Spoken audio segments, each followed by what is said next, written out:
नमस्कार। मैं रामकिशन माली, सहायक आचार्य हिंदी, राजकीय स्नातकोत्तर महाविद्यालय झालावाड़। आज के इस कंटेंट में हम चर्चा करेंगे द्विवेदी युग के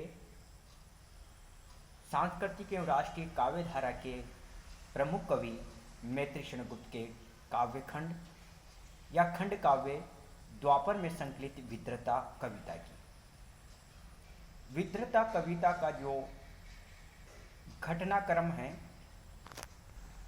विषय वस्तु हैं, उसका आधार श्रीमद् भागवत पुराण नामक ग्रंथ है।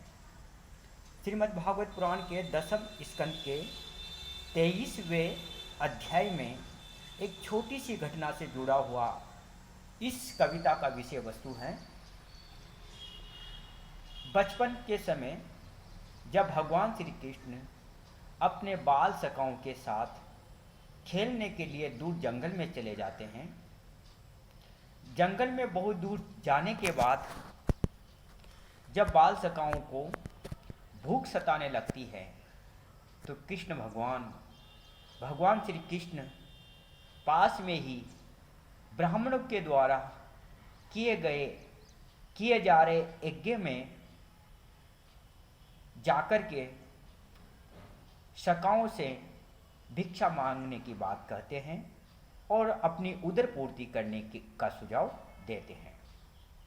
भगवान श्री कृष्ण के वचनों को सुनकर के समस्त ग्वाल बाल यज्ञशाला में चले जाते हैं, जहाँ पर जाकर के वह अपनी उदर पूर्ति की कामना करते हैं, किंतु याज्ञिक ब्राह्मणों के द्वारा उन्हें कुछ भी देने से मना कर दिया जाता है और उन ग्वाल बालों को वहाँ से भगा दिया जाता है। ग्वाल बाल दौड़ते हुए उल्टे पैर भगवान श्री कृष्ण के पास आते हैं। इस बार भगवान श्री कृष्ण उन ग्वालों को ब्राह्मणों की स्त्रियों के पास भेजते हैं। भगवान श्री कृष्ण की बात को सुनकर के सारे ग्वाल बाल दौड़ते हुए उन ब्राह्मणों की स्त्रियों के पास चले जाते हैं और उनसे अपनी उदर पूर्ति की कामना की बात सामने रखते हैं।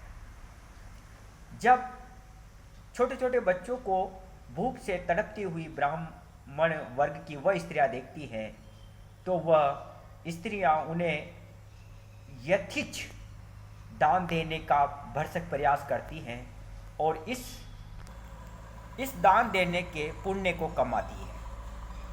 इसी की कड़ी में एक स्त्री अपने घर से कुछ दान देने के लिए बालकों को बाहर निकलने का प्रयास करती है।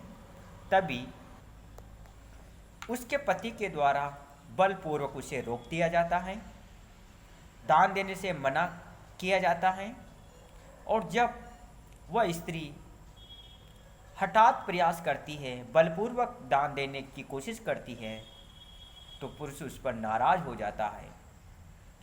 उस समय उस स्त्री, जिसे यहाँ पर विद्रता कह करके संबोधित किया गया है, उसकी मन की जो व्यथा है वह प्रकट करती है। उसे ही मैत्री शरण गुप्त ने अपने इस विद्रता कविता की विषय वस्तु बनाया है।